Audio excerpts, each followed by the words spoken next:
Menarik nih.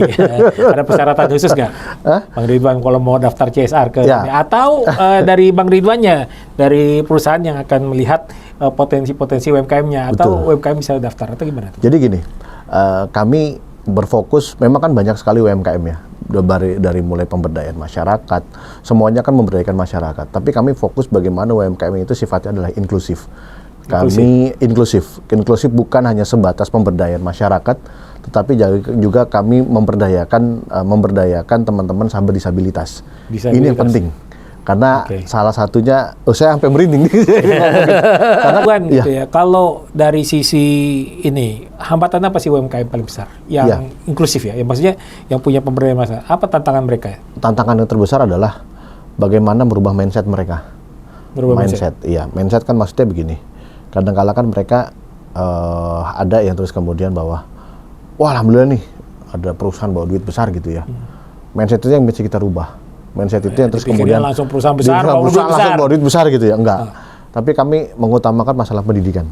Pendidikan ya. Karena kalau udah pendidikan mentalnya udah dapat, terus kemudian growth mindsetnya sudah tertanam, itu akan mudah untuk kita ini kan. Itu tantangan yang pertama tuh terkait dengan mindset yang ada. Assalamualaikum warahmatullahi wabarakatuh. Selamat pagi, siang, sore, dan malam teman-teman semuanya. Ketemu lagi dengan Zulfikar Dahlan dengan Tanya Ahlinya. Guys, hari ini kita mau ada apa dengan siapa? Kita saksikan dulu yang satu ini. Nyok! Corporate Social Responsibility atau CSR adalah praktik yang dilakukan oleh perusahaan dalam rangka melaksanakan model bisnis secara bertanggung jawab. Suatu perusahaan diharapkan tidak hanya berorientasi terhadap profit atau keuntungan saja, akan tetapi juga tentang bagaimana caranya agar perusahaan menyadari bahwa kegiatan yang dilakukan juga berdampak pada semua aspek di sekitarnya. Aspek yang dimaksud bisa sangat luas, mulai dari sosial, lingkungan, ekonomi, konsumen, pegawai perusahaan, dan stakeholder lain yang memiliki kepentingan. Kenapa harus begitu ya? Karena bisnis yang dapat beradaptasi dengan gelombang masa depan adalah bisnis yang dijalankan dengan bertanggung jawab secara sosial. Selain itu, juga terhadap kelestarian lingkungan hidup demi kepentingan generasi di masa yang akan datang. Halo guys, balik lagi bersama Zulfikar Dahlan, Tanya Ahlinya. Nah, hari ini kita bersama dengan namanya Bang Ridwan. Halo Bang Ridwan. Halo Bang apa kabar? Alhamdulillah baik. Jadi ini Bang Ridwan ini adalah salah satu personil kayak band aja ya guys. Tapi adalah personil yang bekerja di salah satu badan usaha besar di Indonesia. Salah satu terbesar, gak perlu gue sebutin namanya ya, tapi kalian nanti akan tahu sendiri, nih badan usahanya apa nih, besar sekali nih. Wow, saking gedenya, kalian setiap hari bisa ngeliat produknya di mana-mana. Betul ya Bang Ridwan ya? Betul Bang. Iya, Bang Ridwan, ini gue mau tanya-tanya nih, sebelum masuk ke CSR dulu nih, kita mau bicara soal UMKM. Iya, Bang Ridwan nih kayaknya tertarik banget nih sama UMKM nih. Iya, itu ada ceritanya apa nih Bang? Ya jadi gini, sebelumnya terima kasih Bang Zul telah diundang di podcast di hari ini gitu ya. Jadi kita mau cerita kenapa ketertarikan dengan UMKM gitu ya. Karena kita melihat di lapangan banyak banget anak muda. Jadi kan kita bonus demografi ya. Sampai dengan 2030 ya. Betul. Dan ini juga sejalan dengan yang namanya SDGs, Sustainable Development Goals gitu ya. Jadi bagaimana keberlanjutan itu digawangi atau dimotori oleh anak-anak muda. Kemarin kami baru mengikuti satu kegiatan yang namanya Planning Cycle Business Unit gitu ya, bisnis area, di mana pesertanya itu 40-50% itu anak muda. Usia-usia kelahiran tahun 95 ke atas. Dan itu mereka mempunyai ide-ide yang sangat luar biasa dan sebagainya dalam rangka peningkatan terutama untuk UMKM naik kelas gitu ya. Jadi kami menyebutnya UMKM bisa, di mana targetnya adalah UMKM naik kelas. Kenapa hal-hal ini penting banget gitu ya untuk meningkatkan kompetensi daripada masyarakat dalam rangka mereka mendirikan usaha. Karena saat ini lapangan pekerjaan juga kami melihatnya masih banyak generasi-generasi yang masih ada saat ini, tetapi anak mudanya juga lebih banyak lagi. Iya, betul. Jadi lebih banyak lagi mereka harus bisa berpikir berputar otak bagaimana caranya mereka juga mesti melanjutkan sekolah. Mereka punya teknologi yang luar biasa dan mereka punya tenaga yang super power. Nah, ketertarikan inilah yang menyebabkan kami melihatnya UMKM ini sangat tertarik untuk mendalami UMKM-UMKM yang ada. Bahkan beberapa UMKM yang kami temui di beberapa wilayah, mereka sangat antusiasme untuk meningkatkan daya jualnya mereka, untuk meningkatkan taraf hidupnya mereka, dan kita lihat tenaganya nggak habis-habis lah istilahnya. Itu yang menarik banget. Energinya terus. Ya, mau jam berapa, mau kapanpun dan sebagainya. Kita lihat fenomena ini di luaran sangat luar biasa gitu ya. Apalagi kalau kita lihat TikTok Shop yang beberapa waktu yang lalu gitu ya. Kami melihatnya bahwa ini sangat peluang sekali bagaimana ini kita bisa arahkan UMKM ini menjadi lebih terarah dan juga bisa menghasilkan hal-hal yang luar biasa lah khususnya di dalam negeri. Itu sih yang kita melihat ya, tertarik banget terkait dengan UMKM. Luar biasa nih. Jadi dilihat dulu gitu ya energi yang akan terjadi di 2030 katanya. Wah, luar biasa itu. Bonus demografi kalau kita tidak maintain jadi petaka ya. Jadi petaka. Jadi ya teman-teman ingatlah, bonus itu bukan berarti bonus yang harus kalian nikmati, tetapi bonus yang harus kalian perjuangkan gitu ya. Karena kalau tidak ada perjuangan yang kalian bisa dan kalian tidak bisa berkompetisi, itu bukan jadi bonus. Betul nggak? Betul, karena bisa jadi kadang-kadang bonus itu bisa jadi cobaan, bisa jadi memang satu hal yang harus dikembangkan secara demikian. Betul. Kalau tidak diarahkan dengan sesuatu hal yang baik ya rusak tadi lah. Iya, nih Bang. Hancur. Kalau Bang Ridwan punya tagline menanam kebaikan. Menanam kebaikan. Nah, gini memang Bang Ridwan nih. Jadi guys, perlu gue kasih tahu bahwa gue pertama kali ketemu Bang Ridwan ini adalah di suatu tempat lah, di mana kita melakukan pelatihan bersama ya. Pelatihan bersama. Pelatihan dalam rangka untuk pembinaan UMKM ya, betul ya. Terus setelah cerita panjang lebar, ternyata kita punya ada histori sejarah sedikit. Rupanya sekitar 15 tahun ya. 15 tahun yang lalu. Sebenarnya gitu. Kita pernah bertemu tapi mungkin tidak bertegur sapa. Tidak bertegur sapa. Ini luar biasa nih, jarang terjadi, nggak pernah bertegur sapa. Kemudian pada saat ini ketemu dan masing-masing punya sedikit ada tarikan lagi yang garis mirip sama ya gitu ya. Dan itu ya alhamdulillah dipertemukan sesuatu hal yang baik ya. Betul. Jadi di waktu yang tepat lah alhamdulillah kita ketemu lagi. Kita nggak pernah tahu ya hari ini berbuat apa. Mudah-mudahan kita ini salah satunya bonus demografi gitu ya. Kita udah out sedikit dari gitu ya. Tapi alhamdulillah energinya juga masih banyak gitu betul, alhamdulillah. Terus Bang Ridwan nih, ini kan di perusahaan multinasional ini kan kelihatannya bagiannya tadinya bukan bagian CSR ya Bang? Bukan, sebelumnya saya di operasional. Wah, bagian operasional ya? Operasional. Kemudian masuk ke CSR udah berapa lama nih Bang? Saya di CSR itu sekitar satu tahun 4 bulan lah. 1 tahun 4 bulan ya. Wah, Bang Ridwan bisa cerita sedikit nggak soal CSR itu apa sih? Jadi CSR itu singkatannya dari Corporate Social Responsibility. Bagaimana kami perusahaan itu memiliki satu tagline, ada satu kami menyebutnya Catur Dharma. Catur Dharma salah satunya, wah udah ketahuan ya. Iya. Nanti kalian bisa coba spill aja tuh ya, coba Catur Dharma itu punya siapa tuh? Siapa itu ya? Salah satu Catur Dharma itu kita sampaikan bahwa bermanfaat bagi bangsa dan negara. Iya. Karena di setiap kami menyanyikan lagu Mars gitu ya, perusahaan kami di belakang itu ada satu lagu bagimu negeri. Bagaimana kami bisa bermanfaat bagi bangsa dan negara melalui program-program yang kami kembangkan yang bukan hanya pemberian sekali, tetapi terus berkelanjutan. Berkelanjutan itu artinya kami datang, kami didik, terus kemudian kami bina, terus kami dampingi, terus kemudian kami lakukan terus pembinaan terus menerus. Jadi hari ini kita dampingi berapa, tahun depan akan peningkatan ada berapa lagi, secara berkelanjutan gitu, tidak putus. Jadi kami datang, kami didik, kami dampingi, kami latih, kami dampingi. Kami latih dulu, baru kami dampingi ya. Kami dampingi, terus kemudian kami lakukan proses pemasaran yang lebih jauh lagi. Agar mereka juga bisa berkembang di kemudian hari. Ini banyak menarik nih. Ada persyaratan khusus nggak, Bang Ridwan, kalau mau daftar CSR ke ini? Atau dari Bang Ridwannya, dari perusahaan yang akan melihat potensi-potensi UMKM-nya, atau UMKM bisa daftar atau gimana tuh? Jadi gini, kami berfokus, memang kan banyak sekali UMKM ya, dari mulai pemberdayaan masyarakat, semuanya kan memberdayakan masyarakat. Tapi kami fokus bagaimana UMKM itu sifatnya adalah inklusif. Kami inklusif bukan hanya sebatas pemberdayaan masyarakat, tetapi juga kami memberdayakan teman-teman sahabat disabilitas. Ini yang penting. Karena salah satunya, saya sampai merinding. Karena kenapa ya? Satu hal, kita menanam kebaikan itu tanpa melihat pandang bulu, suku, agama, ras, dan sebagainya. Karena kami yakin apa yang kami tanam nanti akan kami tuai dengan baik. Betul. Tapi tidak semua yang kami tanam itu akan berhasil, tidak. Tentunya butuh proses. Karena tidak mudah untuk melakukan proses. Tugas kita cuma berikhtiar. Yang Maha Kuasa yang menentukan hasilnya. Betul. Tapi buat kami, satu fokus kami adalah UMKM inklusif. Bagaimana yang kami inklusif ini dengan niat baik biasanya akan ditunjukin jalan tuh. Nanti kita akan bertemu dengan orang-orang yang sefrekuensi. Buat teman-teman juga kami sampaikan, jika teman-teman ada, saya pasang pernah di TikTok saya gitu ya.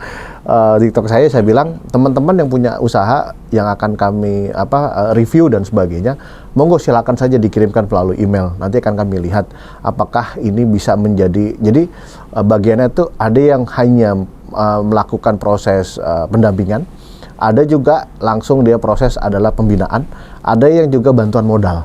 Jadi banyak hal yang bisa kita lakukan. Jadi apa? Pertama pembinaan aja. Kita bisa kasih pembinaan saja melalui pendidikan gitu ya. Terus kemudian kita juga bisa melakukan proses pendampingan. Karena kan kami punya di dalam cycle kami di kantor gitu ya, selalu namanya continuous improvement. Kita lakukan proses improvement segala macam ya gitu ya. Sampai terus kemudian kami juga ada yang lakukan proses bantuan modal. Namanya dana bergulir. Dana bergulir ini bukan kami bermaksud ingin meminta dividen dari mereka, tapi kita lebih melihat bagaimana arus kas yang dijalankan itu bisa nggak untuk terus kemudian bergulir terus. Dan bisa menghidupi. Dan bisa menghidupi. Tujuan kami adalah membantu membantu memberikan satu pendidikan, kita latih, kita bina, kita dampingi, supaya kebermanfaatnya bisa dirasakan lagi. Kalau pilot projectnya satu berhasil, kemudian akan banyak lagi nanti masyarakat yang bisa menikmati. Tidak cuma hanya satu. Dan ini perlu kita copy paste. Dan ini kita copy paste, dan cerita sukses ini kita juga sampaikan ke teman-teman. Terutama pada saat kemarin kami melakukan yang namanya planning business cycle. Kami sampaikan, ini caranya begini. Ini pengalaman-pengalaman yang kami kelola begini. Jadi pertukar pikiran antara satu perusahaan dengan perusahaan yang lainnya, itu bisa mengembangkan satu hal yang dimana akan ada standarisasi bahwa, oh ini yang kita bantu. Ada level 1, ada level 2, ada level 3, dan seterusnya. Dan inilah yang kenapa kami juga sangat membuka kepada siapapun gitu ya. Ayo, bagi teman-teman yang punya UMKM, khususnya yang inklusif atau pemberdayaan masyarakat, bolehlah kita bertukar informasi. Bolehlah kita silaturahim. Barangkali kalau kami punya keterbatasan, masih banyak orang lain yang terus kemudian mencari hal yang sama, kan begitu? Betul. Jadi buat teman-teman semua nih, kita tuh sebenarnya sudah kolaborasi ya.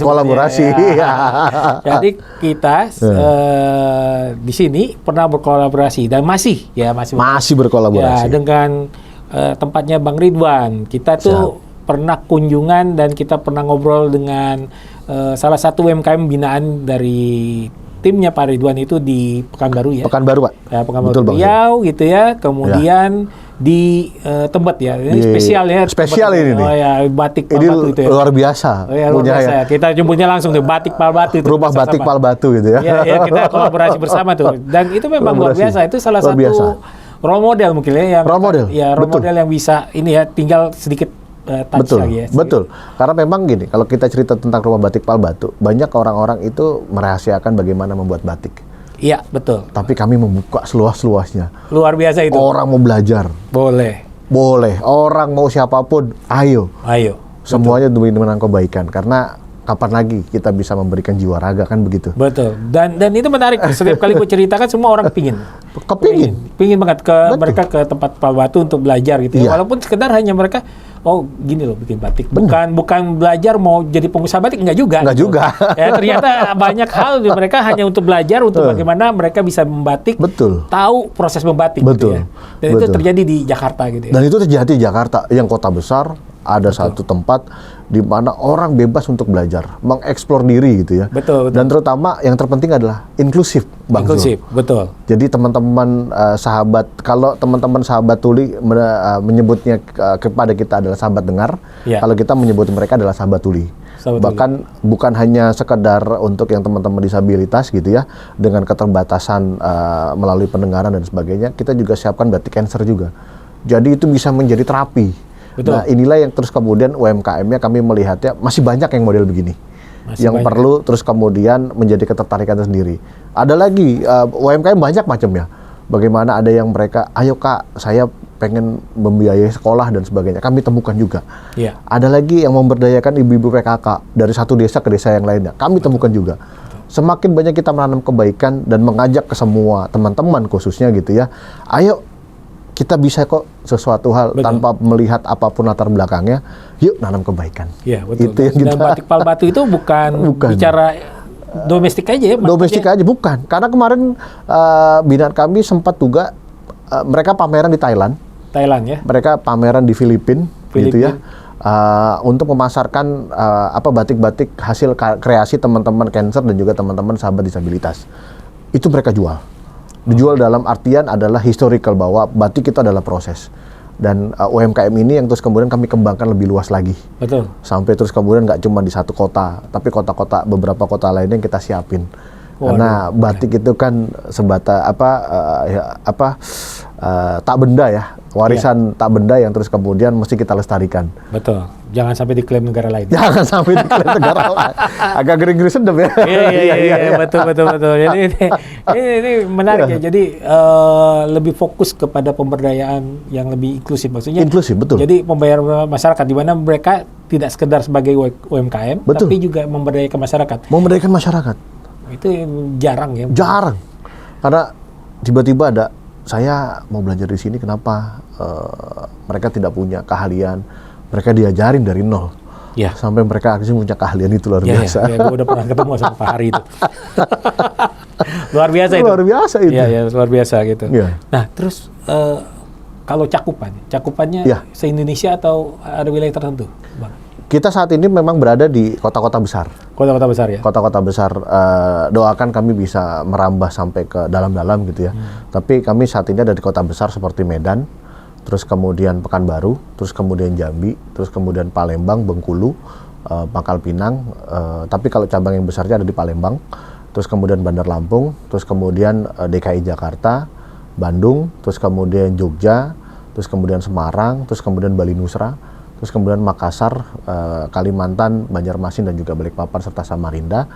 Terus Sulawesi itu dari Makassar dan juga ada di Manado. Kami ada juga. Sampai untuk yang Indonesia Timur kami baru sampai di situ. Sampai Manado aja ya. Sampai ujung Manado gitu ya. Tapi untuk pengiriman logistik kami gitu ya, kami sampai kirim itu sampai ke Papua.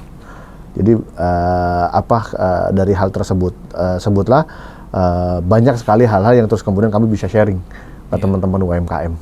Wah, luar biasa. Guys, kalau mau tahu ya UMKM mana aja yang udah nih. Nah, kalian bisa lihat dulu nih yang satu ini. Salam cantik. Selamat datang di Rumah Batik Palbatu. Saya Hari, founder Rumah Batik Palbatu. Rumah Batik berdiri tahun 2013, tepatnya tanggal 2 Oktober. Dan Rumah Batik adalah tempat belajar membatik, tempat mengenal bagaimana sebuah batik diproses. Halo Sobat Batik, jadi hari ini Rumah Batik Palbatu mau ke Ragunan. Ngapain ya ke Ragunan? Mau lihat monyet? Ya enggak lah, kita mau ngebatik lagi guys, mau lihat keseruannya. Let's go!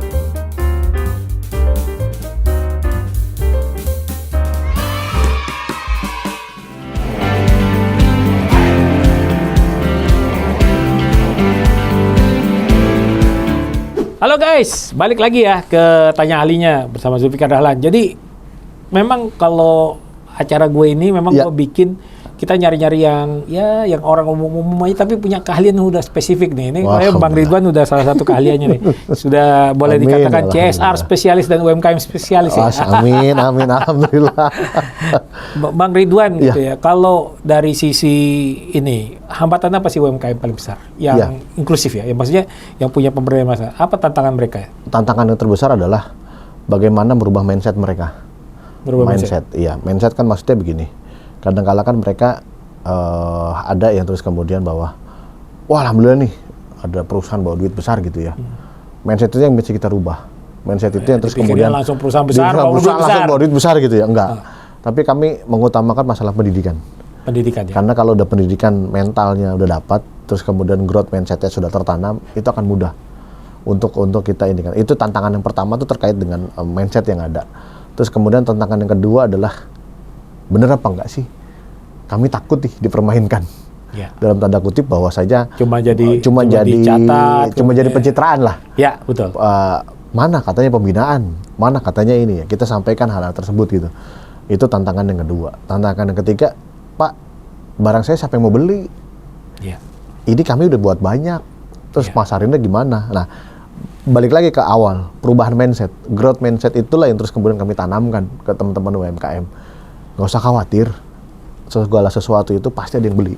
Betul. Itu yang kita lakukan di Rumah Palbati kan. Iya, betul. Produksi aja terus, Betul. bikin aja. Betul. Kemarin kami terakhir ke sana, banyak kainnya habis. Wah, Jadi ada orang datang, terus kemudian dia mau beli kain yang kemarin mana? Wah, Bapak nggak tertarik, udah diambil Pak. iya, betul. Sama orang lain. Wah, nggak bisa gitu dong, karena karakteristik Betul. antara produk satu dengan produk yang lainnya itu berbeda. Betul. Itu tes itu kan ngeliatnya kan begitu. Nah, inilah yang terus kami merubahkan mindset kan teman-teman. Jangan khawatir untuk terus berproduksi.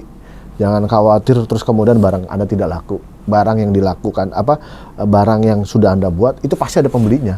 Betul. Adapun mau kapannya itu mindset itu yang kita sampaikan gitu. Jangan lupa menanam kebaikan dengan orang sekitar. Betul. Kami menemukan satu keajaiban-keajaiban yang kami pikir bahwa ini sesuatu nggak mudah dilogikakan gitu ya. Iya. Kadang-kadang mereka duit udah banyak keluar nih gini nih. Oh enggak, mindset dulu yang kita rubah. Mindsetnya udah dapet, ininya udah dapet. Itu kita yakinkan memang nggak mudah. Iya, Tapi itulah tantangan yang kita hadapi di lapangan tuh begitu. Ayo, tiba-tiba mereka nanti bisa ke sana, ke sini, menemukan ritme itu sendiri. Betul. Bahwa kehadiran kami adalah terkait dengan pendidikan, kami ubah mindset, terus juga kami lakukan hal-hal yang mendasari bahwa saja, yuk nanam kebaikan. Itu yang penting. Itu yang kita lakukan. Luar biasa. Ya, jadi memang kadang-kala gitu ya, memang tantangan UMKM terbesar adalah kita udah produksi banyak, jualan di mana? Ya, betul. Atau gue udah habis modal nih gitu. Habis ya. modal nih.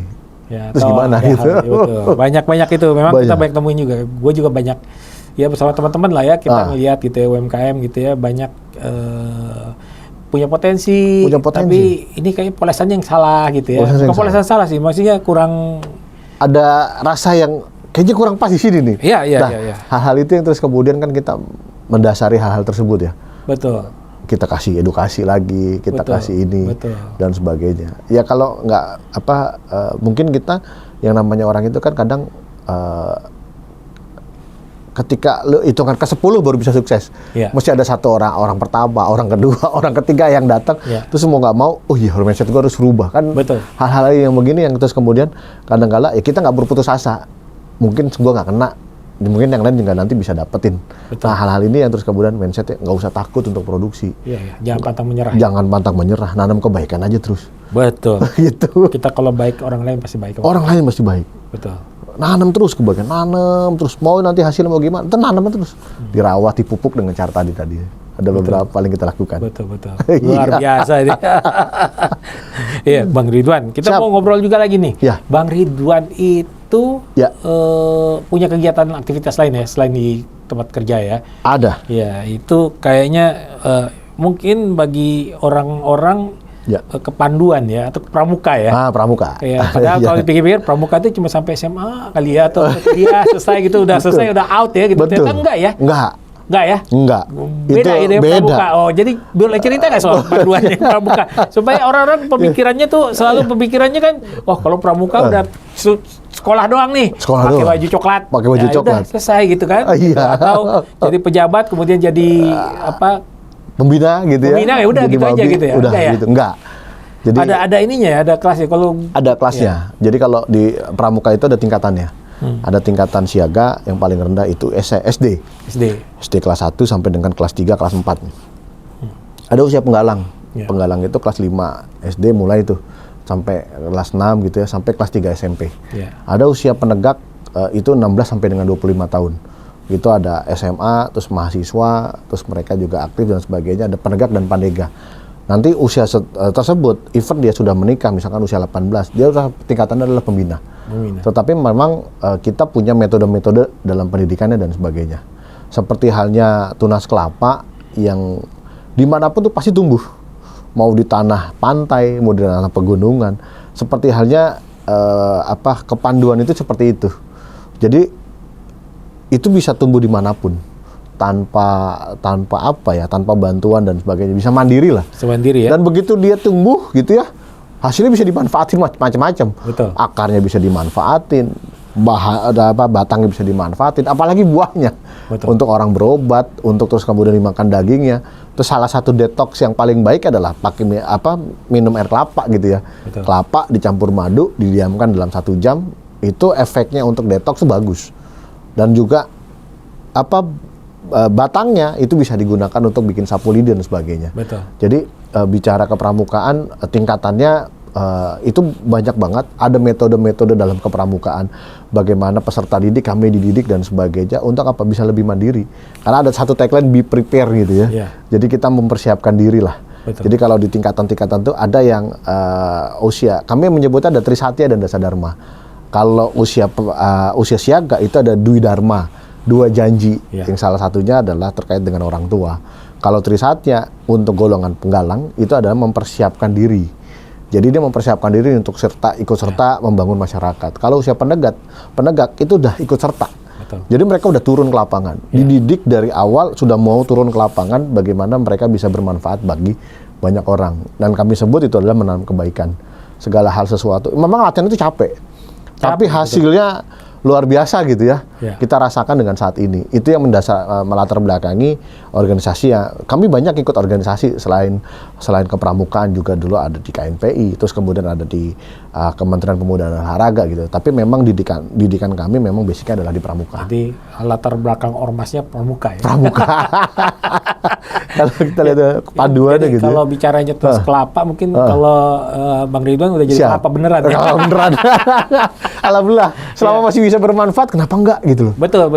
Ya, di saat orang mungkin nggak peduli ya, gue udah capek nih dengan kerja, segala macam. Udahlah, gue nggak ini ya. Ternyata masih ada kegiatan organisasi yang masih ada gitu. Dan ini berkaitan juga dengan apa yang dilaksanakan sekarang. Berkaitan. Dibandingkan dengan dulu waktu di operasional, ada kaitannya nggak? Nggak ada. Ada kaitannya. Jadi justru sekarang ini lebih banyak kaitannya gitu. Gimana? Kaitannya sangat antara kepramukaan dengan kegiatan social responsibility itu sangat erat kegiatannya.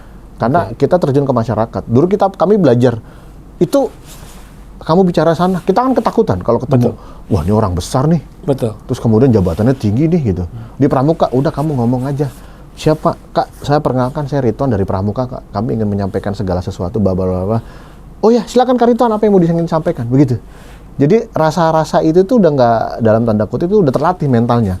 Ketika kita bicara soal CSR gitu ya, Pak, saya Ridwan, saya mewakili satu perusahaan. Ini kan biasanya orang tuh kan mikirnya kan gimana banget gitu. Oh iya, betul. Wah, ini duit nih gitu kan. Duit. Wah, ini apa nih gitu kan. Tapi kita ngomong persuasif. Kita masuk ke mindsetnya. Kita masuk ini, Pak, kita ingin datang ke sini dalam rangka membina masyarakat sekitar dan sebagainya. Ini bisa menjadi pendidikan atau pelajaran buat mereka semua. Dan udah terlatih lah. Mental kita tuh udah terlatih dari dulu ngadepin siapapun itu ya sama-sama manusia. Betul. Sama-sama manusia. Waktu di operation juga kita juga hal yang sama, cuman berbeda aja. Kalau itu urusannya bisnis, kalau ini gitu kan, itu kan ya. ngomongin masyarakat, sama-sama masyarakat gitu ya. Betul. Tapi istilahnya ini adalah tanggung jawabnya perusahaan yang terus kemudian kami sampaikan ini untuk kepentingan daripada masyarakat sekitar. Jangan sampai terus kemudian banyak yang dalam tanda kutip cuman begini aja begitu kan ya. Tapi enggak. Kami bisa berikan Anda pendidikan, kami bisa berikan Anda perubahan mindset dan sebagainya. Mau belajar sama-sama, kita siapin. Oh, luar biasa. Ada tinggal undang gitu ya, kami datang. Free of charge gitu. Selama kami mampu. Kami datangi. Ini dia nih.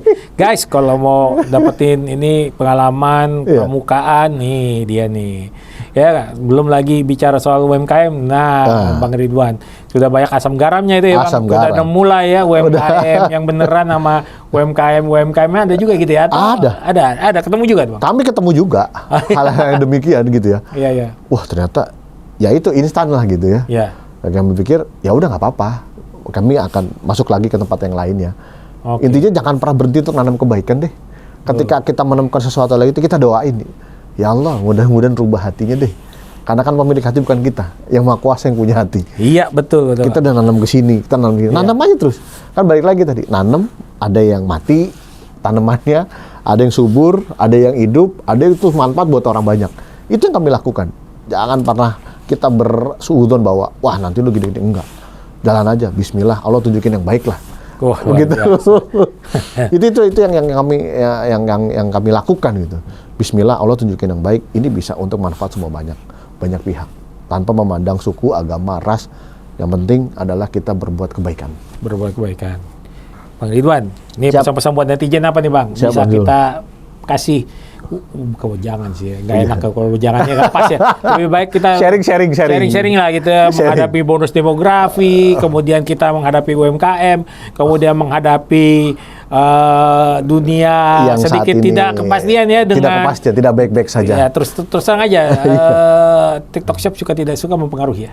Sangat ya. Sangat mempengaruhi. Down. Oke. Sangat mempengaruhi. Ya, pesan-pesannya apa deh, Bang? Gitu ya. Ini kita mesti ada bicara lagi tuh urusan yang satu itu. Urusan yang satu itu ya. Agak-agak ngeri-ngeri masih jurang. Tapi balik lagi buat teman-teman sekalian, saya Ridwan Ika Purwoko memberikan satu sharing kepada sahabat-sahabat sekalian gitu ya. Yang pertama, jangan pernah lelah untuk terus menanam kebaikan. Karena pada dasarnya menanam kebaikan itu bisa kita lakukan dengan hal yang sangat kecil.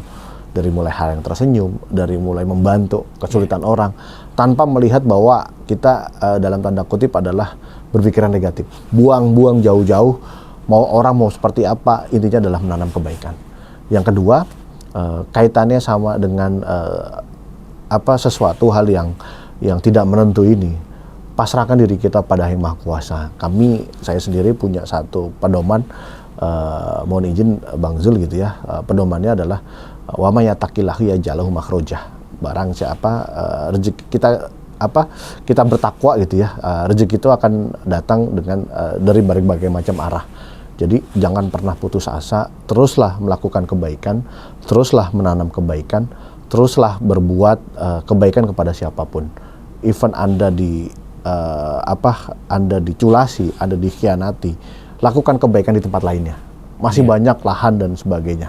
Betul. Jangan pernah putus asa. Dan selanjutnya, dengan bonus demografi yang bukan hanya masalah anak-anak muda yang semakin banyak bertumbuh ketimbang usia-usia produktif, gempuran-gempuran teknologi juga perlu disikapi dengan baik. Hal ini juga sama.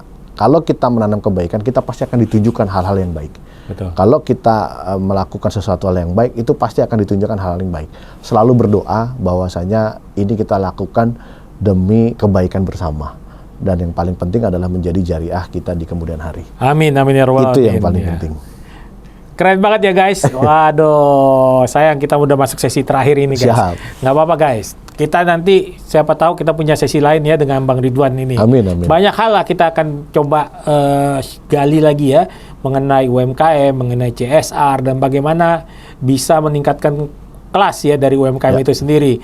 Dan juga jangan lupa guys, ternyata pramuka itu banyak manfaatnya juga. Jadi buat teman-teman jangan salah-salah. Ternyata pramuka itu memberikan benefit yang cukup banyak bagi kehidupan, mempengaruhi ya kehidupan kita. Sangat-sangat mempengaruhi. Guys, masih bersama Zulfikar Dahlan, Tanya Ahlinya. Buat yang ingin mendapat siapa lagi tamu-tamu berikutnya, kalian bisa komen lagi di tempat saya. Dan kita ketemu lagi di lain kesempatan. Assalamualaikum warahmatullahi wabarakatuh. Selamat pagi, siang, sore, dan malam. Nyok!